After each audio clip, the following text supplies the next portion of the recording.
So good morning, good afternoon, good evening, Staten Island, and welcome to the Al Lambert Show. I say that because sometimes the show is on at different times, but regularly on Saturday at 11 in the morning and 11 at night. The show is dedicated to mostly two general segments, and that's usually people who help people and music. People who help people because there's so much negativity in the world that I like to bring people on who are always considering others. And then music is just the panacea for the world, and that's something close to my heart. I also started actually bringing writers onto the show about 2 or 3 years ago, and as we have a writer here today. The show was always dedicated to the memory of my mom and dad. My dad had a TV show here in the 90s, the Dom Lambert Show. He whet my appetite. He had that show for 6 or 7 years. It was a ton of fun. Only he wouldn't let me be Johnny Carson. He had to be Johnny Carson, and I had to be Gabby Hayes. I mean, not Gabby. You know the deal. Roy Rogers, Gabby Hayes. You're too young for that. Understand. Anyway, I understand. So P.S. We have a terrific group of guests tonight. To my left is the lovely Diane Gattullo. Hi, Diane. What are you doing, Al? How are you? Good to see you. Diane is a dear friend, and her husband. Thank God. Thank God. And her husband Steve is a dear friend of mine, and her whole family. They're just great people. And Diane wrote a book. I did. You did. I know you did. And the book, may I say the title? Sure, go right ahead. Okay, Diane Gattullo, if I didn't say that correctly. This Life of Ours, Fairy Tales of Mob Bartenders. Now, this is not a holy book. No, absolutely not. Absolutely not. So what, I mean, come on, what inspired you? Hanging around? What's the deal? How did this all happen? You know me. I know you, yes, I do. As being very You were a involved. barmaid, were you not? Well, I've never been a maid to anybody. But you know the deal. Yes, I was a bartender for 17 years. Okay. Well, they used to call them barmaids. Never in my lifetime. Prior to the Not in my world. Politically correct. Not in my All right, world. go ahead. But yes, I was a bartender. Mm-hmm.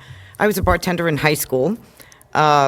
And my teachers were my customers, and I went to private school in Brooklyn, and it was, the crazy late 70s and early 80s, and I loved it so much. Pastels kind of thing? I lived in pastels. Right. I lived in pastels. It was a huge After part the of my gigs, life. I lived in pastels. I never worked there. Yeah. I worked for the competition, but all of the owners from pastels were very dear friends, and I grew up with the children. Who were the competition? Who was the competition? I worked in the Limelight. Oh, okay. I worked one in New everywhere. York? Yes, Right. yes. I was the bartender in the main pit for 3,000 people. Then I would work the VIP room upstairs in the library, and I would also work in the sacristy in the back. Yeah, because remember, it it was used a to be real church. right? Yeah. It was a real church. So I I remember. worked for the private was parties there, in the I back. was It was fun. It was was an fun. amazing experience, and I would do this at nighttime. And then during the day, I had the job that everybody's supposed to have. I worked in corporate finance for Smith Barney. I worked in an advertising agency. I worked at a subsidiary of News Corp, News America Marketing for 10 years. I was actually the director of operations for the Alliance of Guardian Angels, Curtis Lewa's organization. But I never truly gave up the bar for a very long period of time. Because to me, that's my passion. That's my happy place. I love that. That's a great thing. Yeah, My it's fun. father was a liquor salesman. Booze, liquor. Not that he was never a drinker, but I grew up in that whole I'm not a bar big drinker either, restaurant, though. yeah, That's the funny thing. atmosphere, I'm yeah. just not. Yeah. And I mean, I can't say that I've never really had a lot of alcohol. Sure, I have, but I never drank when I worked. Right. And very rarely was I that much of a really big drinker because I like to be in control. Right. So I'm the driver of the group of my girlfriends. Yeah, and right. that's kind of like I the get seed that. of the story of the book. And this is the first in a It series. is the seed of the story of the book. Yes. It's the first in a series of books. So the series will be Fairy Tales of Mob Bartenders because it's catchy, and that's, Yeah, no, it is, yeah. And it is kind of what it is. So the first book is called This Life of Ours. And right now... Is it the life of the bartenders or the life of everybody the knows alleged mob people? Everybody knows Sopranos. Or Everybody both, knows yeah. Goodfellas. They know all of the male-centric series, and love it or hate it, people watch it. Oh, my God, they do they love to watch it? comment. Yeah. Oh, I hate this. I hate this. But meanwhile, they're the ones watching it on television. Right, isn't that true? And everybody loves it, but nobody knows the other side of the story. So this book will bring you back to the wild 80s and the early 90s, this particular one, and we'll show you the other side of the story. So we all know the Tony Sopranos, but we don't know what it's like to be that girl that Tony Soprano likes. And what it's like to work for those people and be part of their lives, and what they do to get you if you don't particularly want to date them. Right.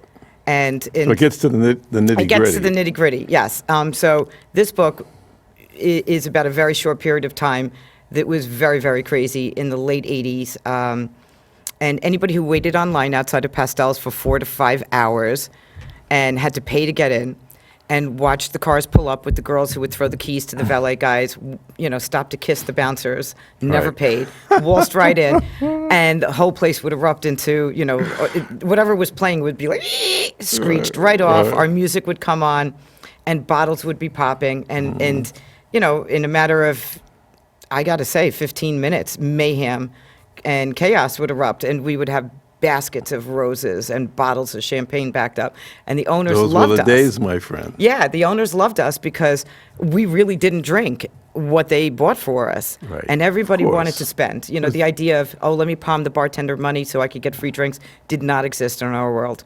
You wanted the check so you could prove you were a cashed out guy and you Yeah, had you enough were- money, and right. your check was $5,000. Whoever had the bigger check was the biggest guy in the room.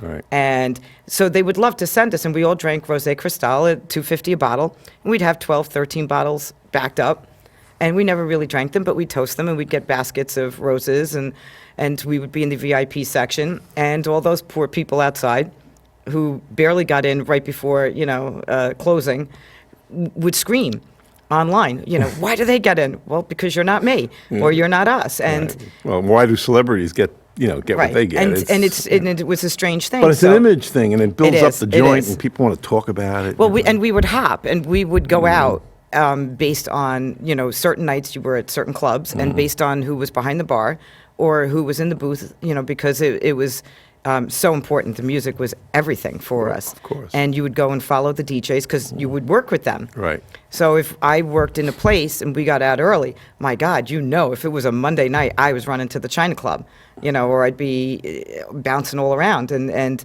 all of my girlfriends and I did that, and we were a group of female bartenders, and our experiences were crazy. And every time we've told a couple of stories here or there, or somebody remembers, because no matter where we go, we get that. People will remember us from something. And somebody said, you should write a book.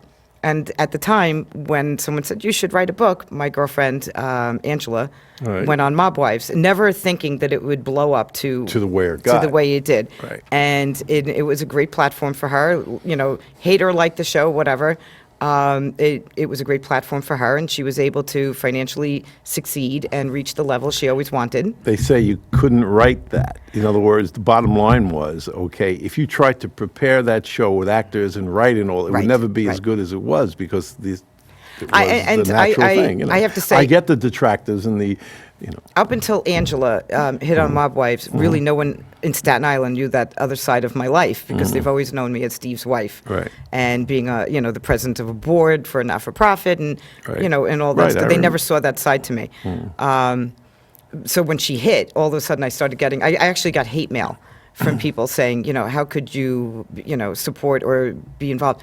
Listen, I know Angela since I'm young. I am one part thing of a group has of women. nothing to do with that. And they know each other all a lot longer than I know them. I am the last one in this group of female friends, and I met them 33 years ago. So they know each other since they're 10, 12 years old. I don't hide where I'm from. I'm really, really proud to be from Brooklyn.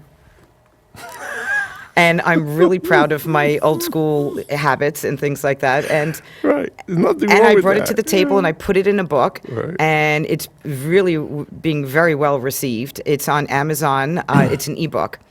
And what I did was I Is it going to partnered- come out later on? Yes, there's two things with that. I wrote the book, and this has been really a labor of fun. And I didn't know about page counts and all the rest of that stuff. I thought I did a lot of Well, you learn. right. I thought I did my homework well, and I did in every area but this. So I didn't understand the page count concept with the spine and printing and all the rest of that stuff. So I wrote something that was like War and Peace. I was like, oh my God, no, but this is too big. So I chopped the first book in half, and it's still too big. Wow. But I couldn't take anything out because it was really important and integral to tell the story, Right. The way I wrote it.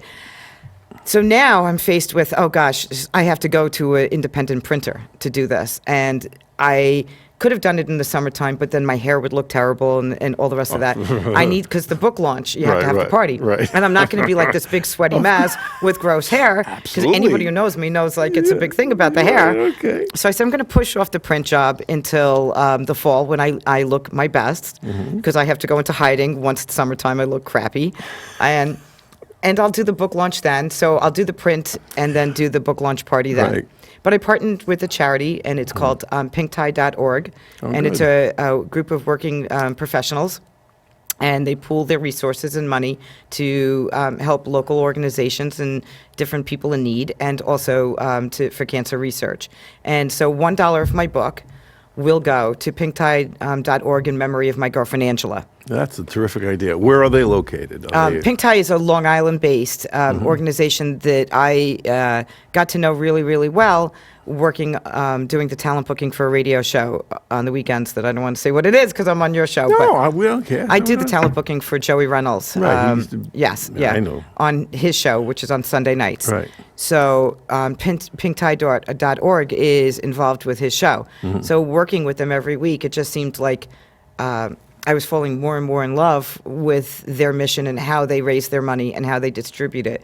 So I felt it was a really good organization for me to partner with since I'm involved with the show anyway. Right.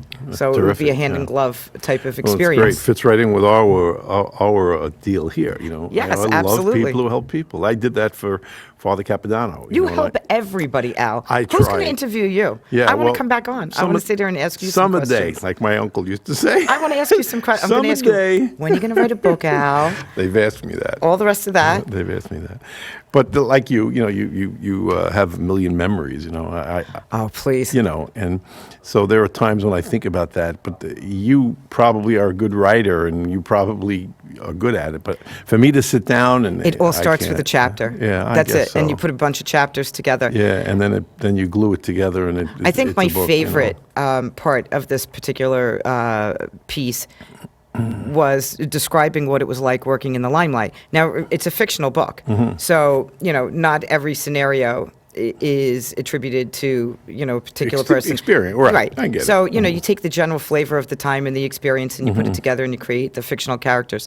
But part of me, the deal was nobody would know which one of us was actually who, Well, that and was what good. happened. Right, But there's a lot of me in the book. Being thrown in the trunk of the car is definitely me. Right. That was so much fun. You have to be from Brooklyn to understand that. But when I worked in the limelight, I would body surf the crowd. There was 3,000 people in the main pit, and I remember Steve going there, going, "Oh my God!" And he would shake his head like, "Oh, pretty fun. this is crazy."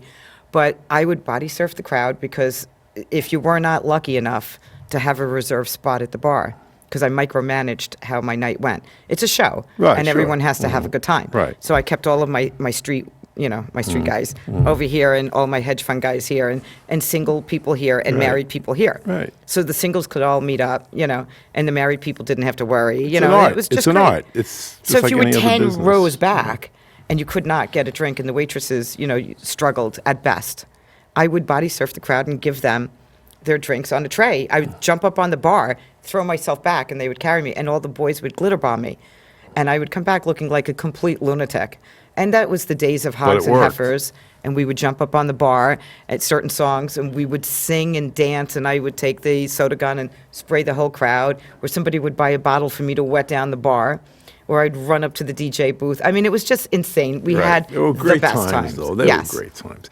In the Yes. music business, we would do that. We would, after the gig, if there was time, we would always go to the different places. That's how it was. Because you don't own the money. You just hold it tonight until you give it to someone else tomorrow And night we to would hold. party and do, and then I worked all these clubs because we not only did we do weddings, we did a lot of the clubs. Yes, I know some of the places you work. And they were fun, and Mm-hmm. it was the same kind of deal, we knew our whole crowd and what had to be done, and it was just an amazing time, and now everything changes, You talked about writing a book. I wrote a treatment for a movie. I did it 28 I read your years treatment. ago. You Correct, sent that you to did. me. Okay, And but that's the only thing I've ever done. you should do something with that. I tried and have tried over the years. It's I'm- very I'm- difficult to sell it for a movie. I'm really you know. very fortunate. I've had the best experience. Most people will go to school for this, spend their whole life trying to get to the position that I'm in. Yeah, this and is it, And amazing. it is fantastic, and I thank everyone who's helped me, all of my friends, and the investments I've made in great relationships, both corporate and in the club world, Right. that it's propelled me to this level, because now I have a showrunner and I have a show in development. Right. It's great. Hopefully it'll come out in the fall.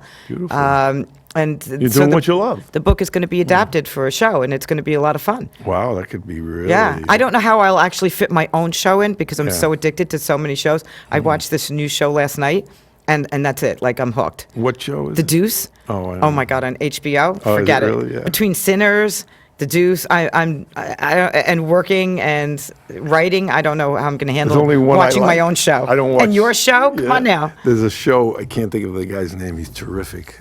And John Voight is in the show. Ray Donovan. Ray Donovan. That's Great show. Quite a show. Great show. That's an amazing show. And when I first I saw it, I said, "Oh my God, this show is crazy." But it is addicting. Some of those shows are absolutely addicting. I don't know if you saw the movie. We're moving from Mobs to Ray Donovan to the Father Capodanno movie, but keep that in your mind, because the new movie on EWTN about Father Capodanno is really done well. The fellow who produced, the producer's the money person really, but he was the executive producer, but he's really the director. He put this whole thing, Jim Kelty. And he was so nervous, and I get it, because we go through the same thing on cable. Somebody is spending, $500,000 on producing one song for Madonna, on television, and then you flip the dial once and you see the Al Lambert show where it costs you 37 cents and you're singing a song. So there's a terrific imbalance between the money they spend on production. We're all on the same television screen. Right. You move one and we're right there. So this fellow, Jim Kelty, who did the movie, was very nervous about that, because this is a docudrama. It's going to be seen all over the world. Right. He said, I only have X amount of dollars to do this. He said, if I had one of these budgets that Hollywood has, he was from California, and it was a decent budget, but it wasn't the multi-million-dollar budget that he could have done. He said, I'm going to stand there and be compared to these productions that are so extraordinary. I said, listen, you're doing this from your heart. You do this the way you see it. Well, as luck has had it, this thing, if there are such thing as reviews, meaning people texting and calling, and it's getting seen by so many hundreds of people, thousands of people across the country, if not the world, and everyone is going, my God, even the people he picked to play Father Capodanno, the young boy, I met him in Washington last week, Washington, wow. D.C., 11 years old, homeschooled young boy, never acted in his life. And he picked this kid to play Father Vincent, and it's amazing. And the same thing with the fella he picked to play him as a priest in Vietnam. Astounding. So he accomplished what he thought he couldn't. Right, 'Cause right. that's what you're up against when you're doing a smaller production and you're on cable. It's, Well, you know what? After the show, definitely give me his info, and maybe I'll put him on our show and give him a little bit more exposure. there you go. It's really all who you know and who It's can all expose you to about the next that. market. It's all about that, Right. exposure, and which is something I've lived all my life. Anyway, so I always bring up the fact that what a great time I had when you had the restaurant in Atlantic Highlands. We talked about it. The Ocean Club. The Ocean Club. But yes. they were great nights. Yes, And they were. We talk about afterward and extensions. The way that roof was, and when you sat on that roof that way, you Our could deck sit out was the amazing, deck. really. Oh my God! And the view of Manhattan and the bridge and the boats. It was amazing. Now, the place, the Shore Casino, the rumor has it, I don't know if we shared this. Well, Hurricane Sandy really devastated the Shore Casino, Right. and I But have it's still not been there. back I there. drove back. It's still there. Right, I haven't been really back all that much since then, so I'm not quite sure what's going It's on still with them. there. Okay. I drove around and I see people going in and out. And it did. They must have rebuilt it. But the rumor was that Sinatra and a friend, actually built that. Because That's what I was told when we had the restaurants. Yeah, because they were talking about gambling coming to New Jersey. Yay. And they figured let's get a head start, and they built this place, which is so small compared to what Right, right. they would have thought. That's why allegedly they called it the Shore Casino. Unfortunately, they didn't really have the same mindset. Right. And I think it's from being a Bay Ridge girl, where at one point we were in the Guinness Book of World Records for the most consecutive bars in one small area. So you could In not, Brooklyn? Yeah. Yeah. You Oh, couldn't I hate believe that, yeah. your neighbors. You had to bounce and visit everybody. And if you couldn't accommodate an event, you would say, I'm booked that night, but please go to my neighbor next door, Right. because you want to keep the Well, money we local. did that with the bands, you know. And Jersey, I didn't really have that same experience. Everybody was extremely competitive to keep the dollars within their own establishment, and they spoke negatively about all of their neighbors. So immediately when I walked in there, I was like, oh, why do, X and B Right. next to each other hate each other Right. and speak like that? And you would find Yeah, out when you go to a never town liked that. meeting, they'd get up and scream at each other. I said, this is not for me. I've had so much We fun with talked, you. right, we talked about whatever we could talk about, and we'll talk more as That's time right. goes on. That's right. I love you. Thank you so much. Well, we'll see I'm you the next type time. of guy who'll never settle down. Where pretty girls are, well, you know that I'm around. I kiss them and I love them, cause to me they're all the same. I hug them and I squeeze them, they don't even know my name. They call me the wanderer, yeah, the wanderer. I roam around and round and round and round. Well, there's Flo on my left and there's a Mary on my right. And Janie is the girl, well, that I'll be with tonight. And when she asks to me which one I love the best, I tear up my shirt and I got rose in my chest. They call me the wanderer, yeah, the wanderer. I roam around and round and round and round. When I roam from town to town, I go through life without a care, and I'm as happy as a clown. I got my 2 fists of iron, but I'm going nowhere. I'm the kind of guy who likes to roam around. I'm there in one place, I roam from town to town. And when I find myself, well, I'm falling for some girl, well, I'll hop right into that car of mine. I'll drive around the world and I'm the wanderer, yeah, the wanderer. I roam around and round and round and round. All right. Hey.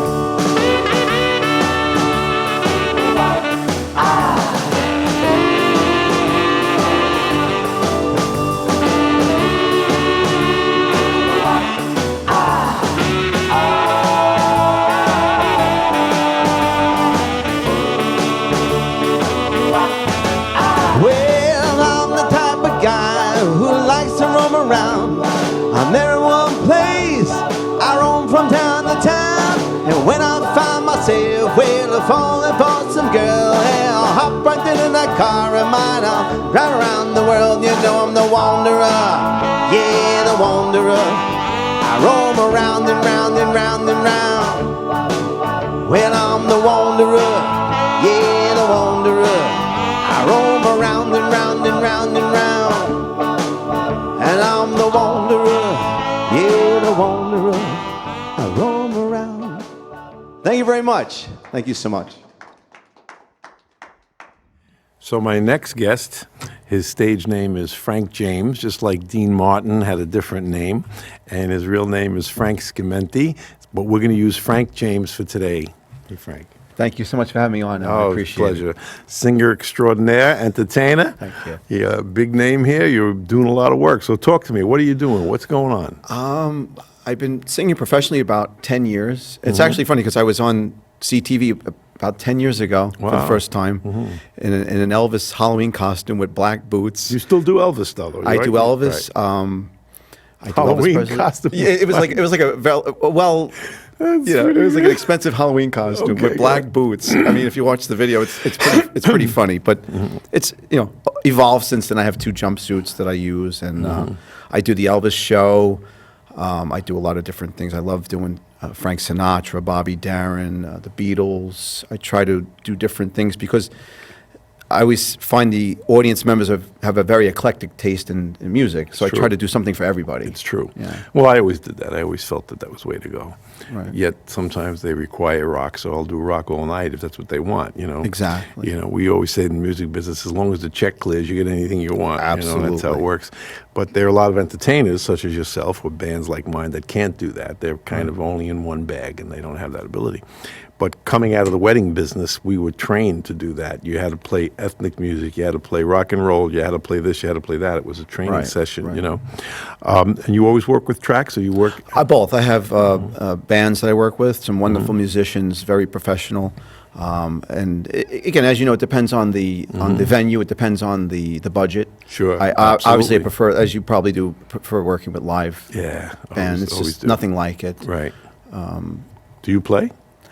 I don't walk and chew gum at the same time, so Right, I can play guitar, yeah. but I get that. I Yeah. play a little piano, and Yeah. there may be 4 or 5 songs that I can kind of do that I can play and back myself Exactly, up. exactly. But and I prefer not, actually. Not that I'm not as good as any of the musicians I've ever used, but there are certain ones I can do. So I get that. Right, right. That's a whole other art when you can sing and play. Absolutely. You develop it as time went on. Are you from Staten Island originally? yeah, born and raised in Staten Island, originally from Newport Beach, and then Grand City, still in Grand City, and my family. One of my sisters still on Staten Island. One sister's in New Jersey. My parents are still on Staten Island, in transition. That's a good thing. Now, you have children? I have 4 children. Yes, 4 children. Yeah, beautiful wife and 4 beautiful children. And you're a lucky guy. So where are you playing next? What's the deal? I'm going to be in Edison on the 23rd of September. Actually, Ralph Azzara, who was on the show, he's going to be my guitar player. He's my next guest. He's excellent, excellent guitar player. Yeah. Some wonderful musicians. We're going to be doing that. And that's actually a full Elvis show. That's in Edison, New Jersey on the 23rd. It's called the Edison Family Fall Spectacular. I've never done it before. Looking forward to it. Also, What date? September 23rd. Okay. So not this Saturday, the following Saturday. And also, I'm going to be with the Dreamers. Good. November 18th. I'm the special guest appearance. This is the second time we're doing it. Had a great turnout. Not the at, ones that Trump is talking about. No.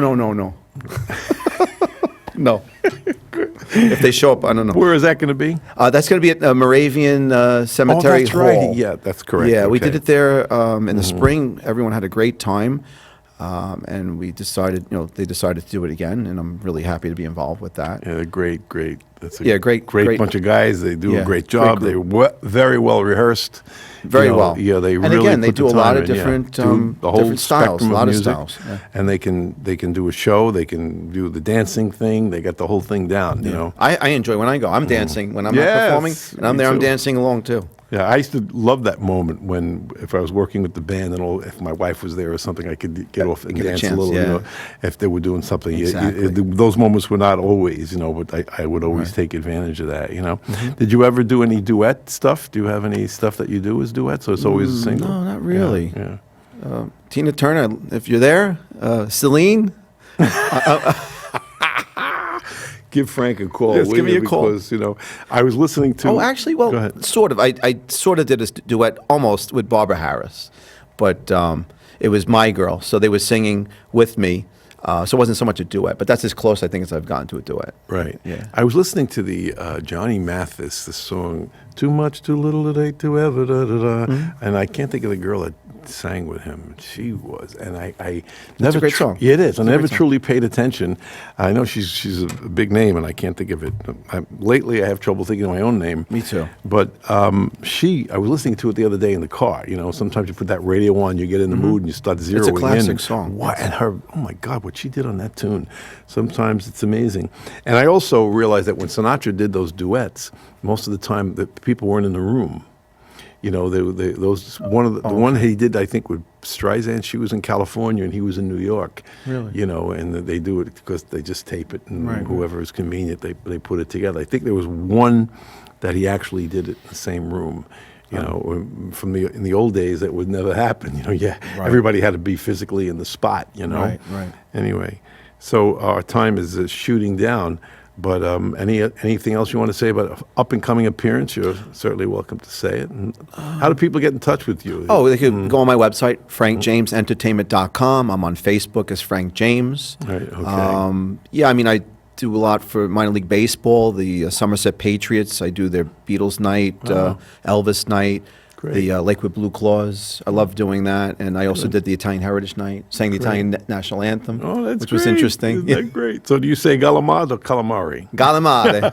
Just want to And make mozzarella. I just want to make sure. Anyway, thanks for being our guest. Thank you. And you're going to sing a song.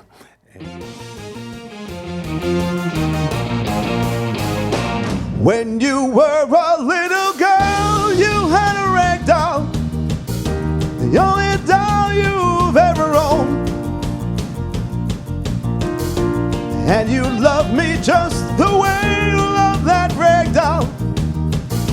But now your love for me has grown, and it gets stronger like the river flows, and it gets deeper, heaven knows, and it gets stronger as it grows. Do I love you, my oh my? River deep, mountain high. If I lost you, I would cry. Oh, how I love you, baby, baby, baby, baby.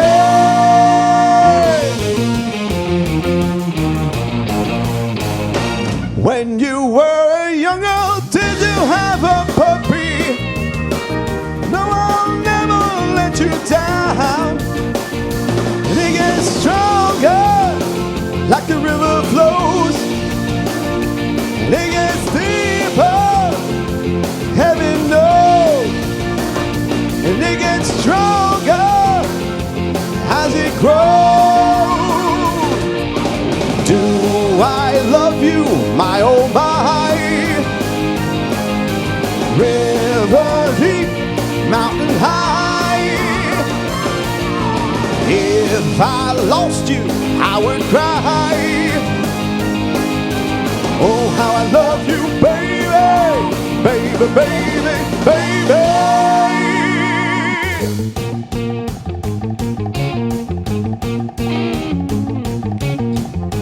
And I love you, baby, like the flowers love the spring. And I love you, baby, like the robin loves to sing. And I love you, baby, like the flowers love the pets. And I love you, baby, river deep, mountain high. Let me tell you, baby, let me tell you, baby. Oh, oh, oh, oh. Do I love you, my oh my? River deep, mountain high, yeah, yeah, yeah. If I lost you, I would cry. Oh, how I love you, baby, baby, baby, baby.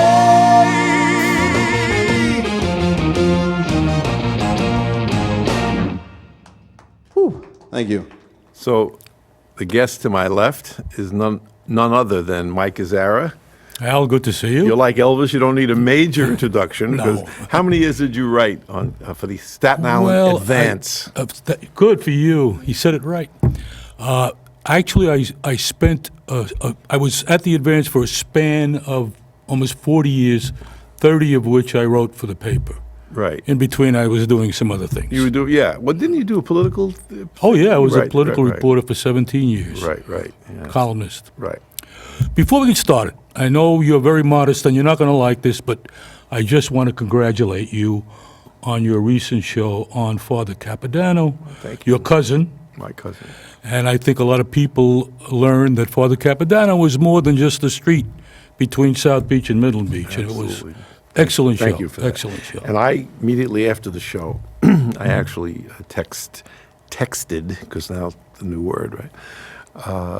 Rosemarie Furno, who helped me put that show together. It was done so professionally.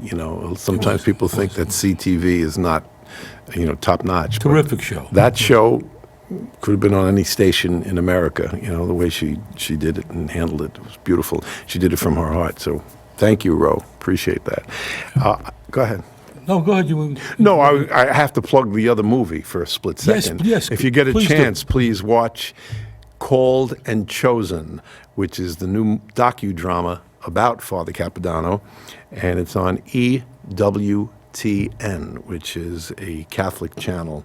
It's on mostly every cable company has it. EWTN, Called and Chosen. Check your local listings. It's an amazing, inspirational story. Let's talk about... Well, Al, listen, I don't want to be rude, but you have a guest here who was a former bartender, and she talked a lot about tending bar, made me very thirsty. Well, I happen to have... She happened to mention that she never drank while she worked. Right. And I never drank while I worked. People used to wonder why I left at 3 o'clock in the afternoon, but I never wanted to drink while I worked. Well, I get that. And I did a little bit of both. I drank when I sang years ago, but I learned not to do that, But I used to think I sounded better than I did, so I changed. Don't we all? I kind of But changed that. Speaking of singing, folks, I'm going to sing a song. Here I'm sitting with the best singer on Staten Island. Oh, my God. I Now, love this I'm man. gonna get up He and should sing come a on every song. week, this guy. That takes, it's a family show, so I'm going to say courage. Right. You didn't start with a B, so you're good. Right. Well, I heard it before, what you did, and it sounds great. And we might as well just, not that you're going to sing it now, but intro it now. And you're with your son and your grandson. Your son Ralph on guitar, your grandson Stephen on guitar, and you. So 3 generations. When you hear this song, it's amazing. 3 generations together. 3 It's generations wonderful. of Azzaras, and I think that's probably all the world is ready for right now, I would say. Well, I but think this it's a good song, moment. I mentioned to you, I was looking through CDs to pick out a song title and something that would lend itself to guitar, and I saw that title. The title is "You Belong to My Heart." I probably hadn't heard that song 60 years. It's from a 1941 Disney movie called The Three Caballeros. No And, kidding. I didn't know that was from a Yeah, Disney I think it's the movie that introduced Donald Duck. Wow. But I put There you go. I put the CD down and I realized I remembered every word. I remembered the whole song, how it went, and I said, "That's it." I called my son Ralph, and I said, "Ralph, I have the song we're going to do on the Lambert show," and And it worked out. Picked, Yeah. We picked that. It was one. good. It was a great choice. I forgot I knew it until I heard it. The composer is somebody nobody knows because he was Mexican. His name was Agustin Lara, Lara, Lara. However, the guy who put the English lyrics to the song we probably know him. I'm sure he's unknown now, but he was a popular lyricist. Ray Gilbert. Does the name ring a bell? It rings a bell. I don't Ray Gilbert won the Academy Award in 46, 47 for Zippity Doo Dah.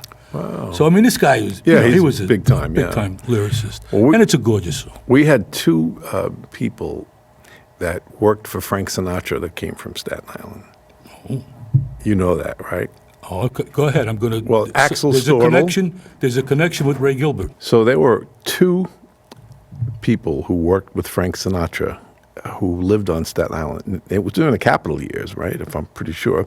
It was Axel Stortl, and another one, his name started with a J. And You sure it was an S? George Saravo? Yes, I apologize. Saravo is S-I-R-A-J, yeah. George Saravo and Axel Stortl. Stortl. They were both from West Brighton, from what I remember. Yes, yes. Oh, and Axel Stortl ran the Dudale record shop on what I still call Richmond Avenue. Yeah, now and Port Castleton Richmond. was. Yeah, it was not far from Joe Tyrone's Right. shoe store. Well, Rudolph D'Alessandro later which on board. reminds me that today, by the way, I know this, I shouldn't be timely because the show runs for a few weeks, but today is September 11th, and it's Joe Tyrone's 95th birthday, as well as the anniversary of the great American tragedy. And I guess what?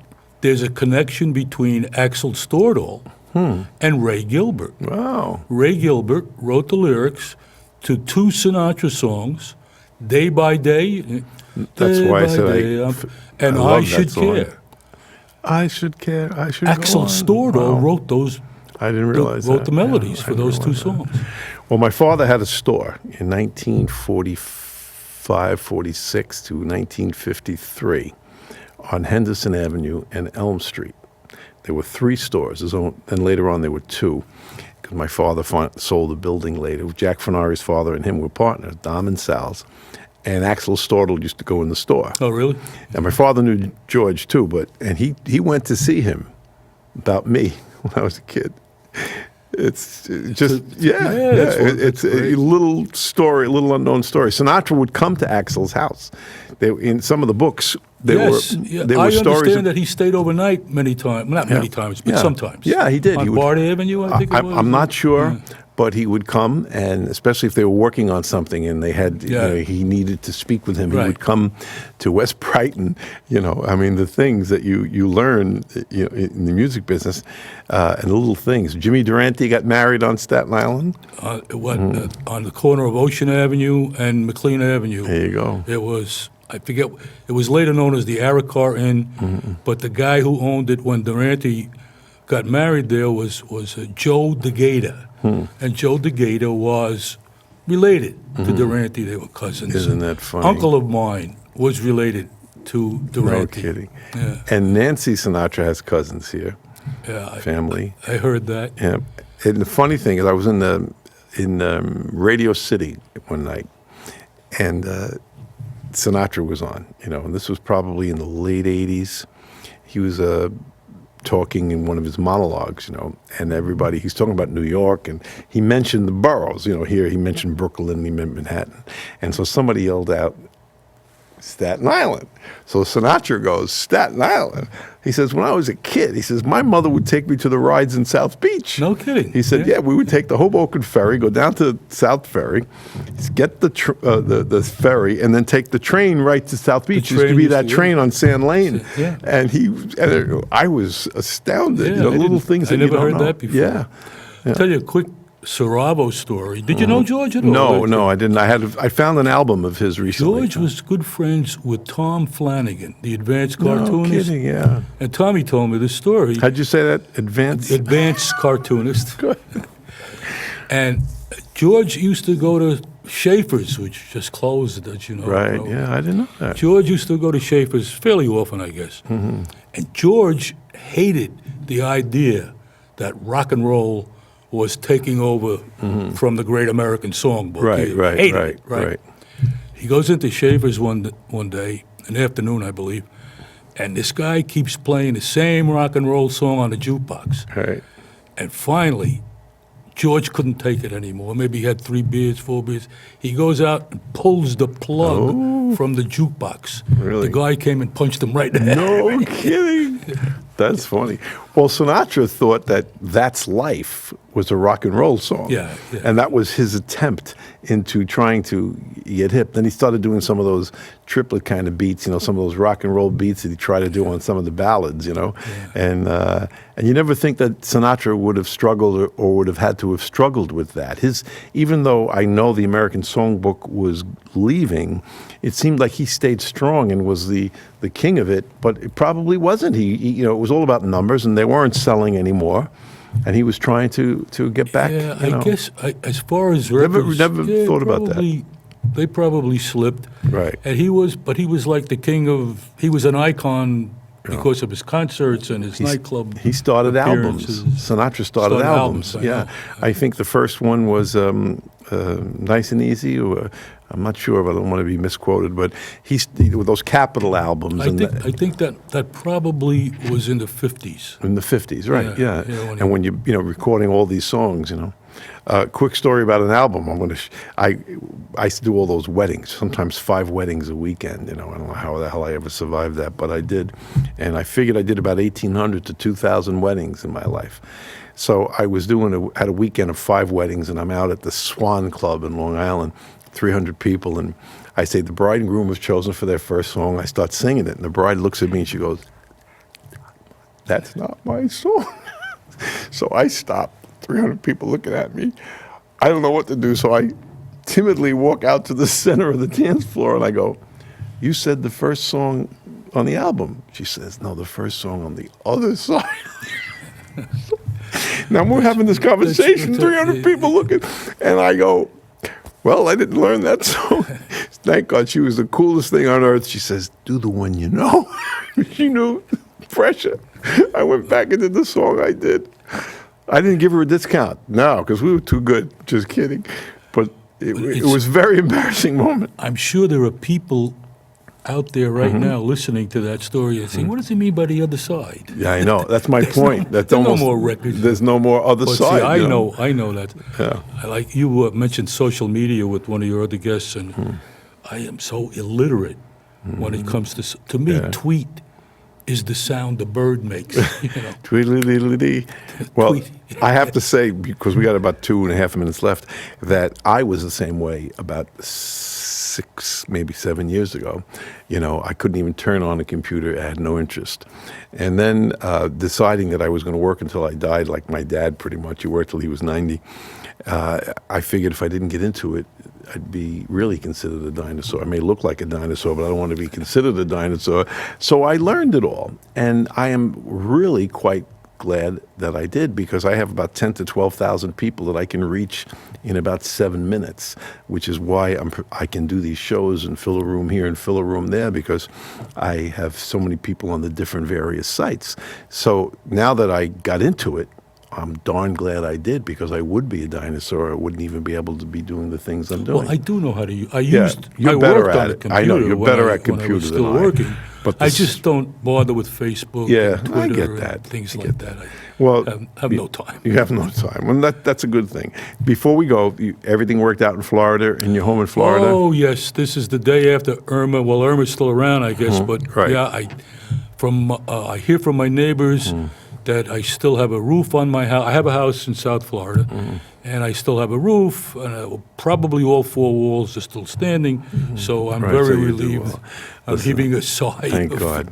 Well, Carol D. Fortuna, she was on the front page of the Advance the other day. Yes, Her I dad and saw my that. dad were liquor salesmen together. Oh, really? I know Yeah. Carol since I'm a kid.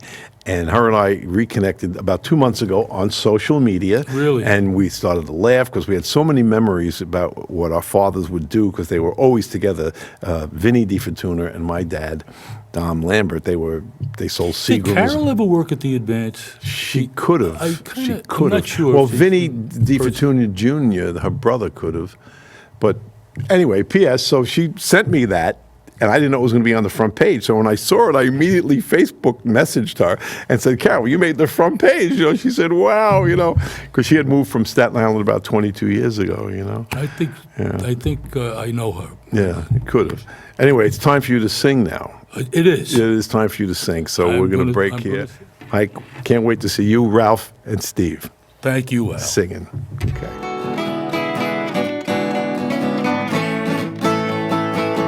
You belong to my heart now and forever, and our love had its start not long ago.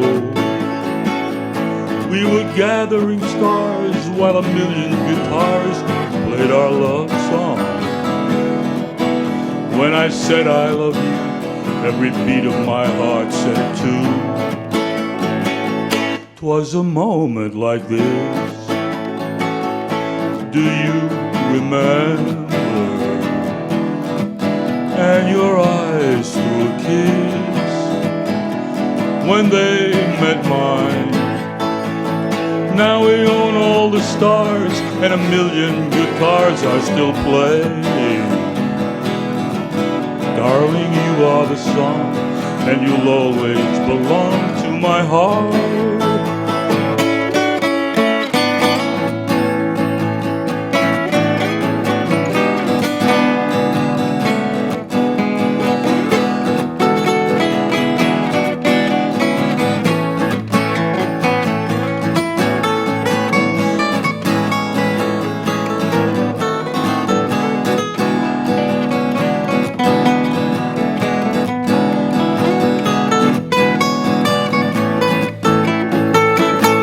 was a moment like this. Do you remember? And your eyes still kiss when they met mine. Now we own all the stars, and a million guitars are still playing. Darling, you are the song, and you will always belong to my heart.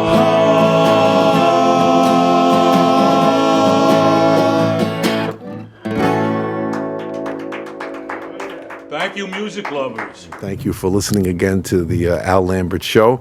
It's been a great experience here doing this show, and sometimes it could be 3 in the morning. So as I always say, which is my signature sign off, go to bed, it's late.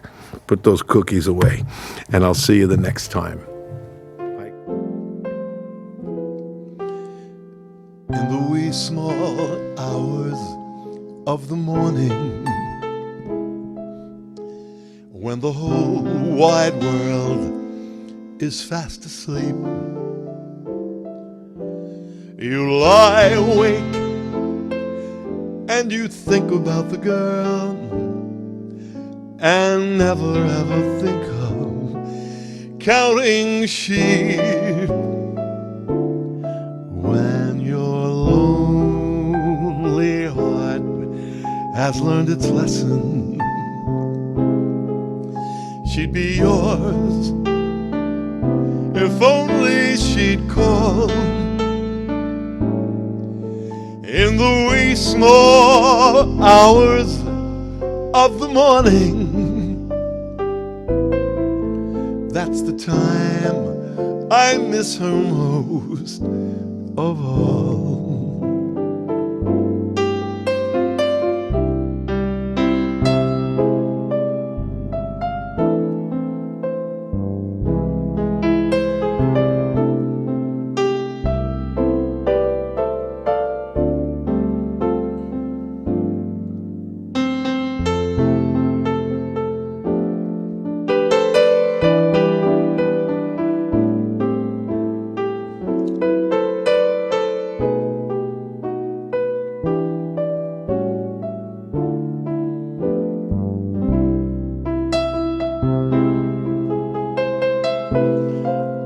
Those of you listening, this is a treat. This is Stu Waters.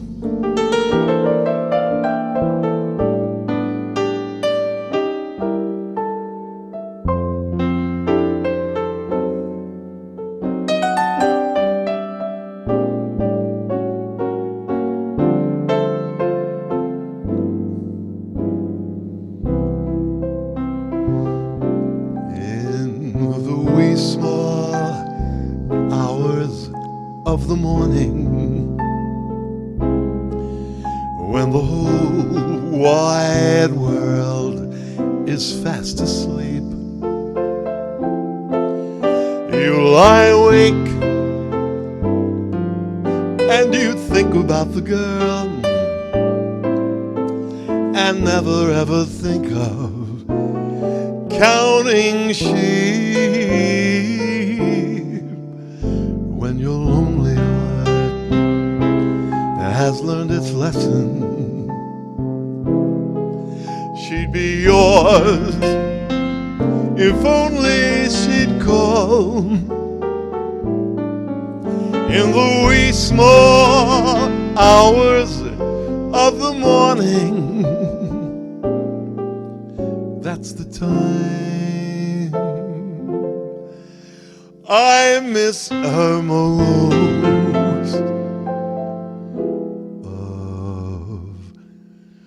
of all.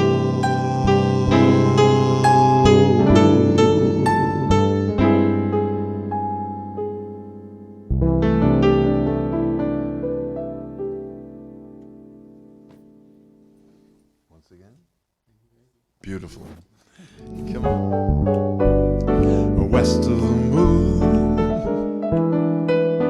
we'll build a dream house of love, dear, near to the moon at night, near to the sun in the day. We'll live in a lovely way, living on love and pale moonlight, just you and I, forever and a day. Love will not die, we'll keep it that way. Up among the stars we'll find a harmony of life to a lovely tune. East of the sun and west of the moon, dear. East of the sun and west of the moon.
Love will not die, we'll keep it that way.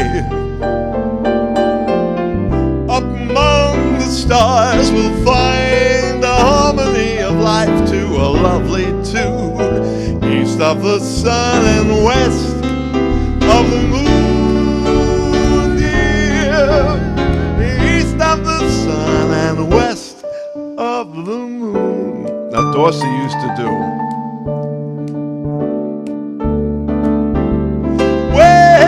Up among the stars we'll find a harmony of life to a lovely tune. East of the sun and west of the moon, dear. East of the sun and west of the moon.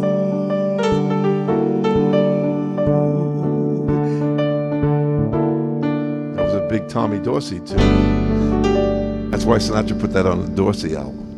And he will. All right. Hey.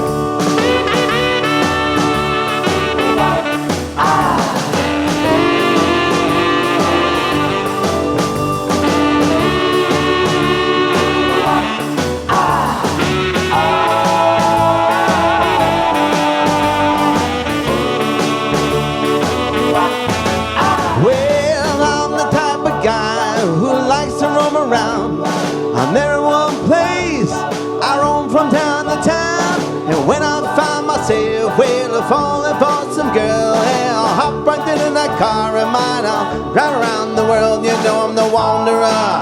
Yeah, the wanderer. I roam around and round and round and round. Well, I'm the wanderer. Yeah, the wanderer. I roam around and round and round and round. And I'm the wanderer, yeah, the wanderer. I roam around. Thank you very much. Thank you so much.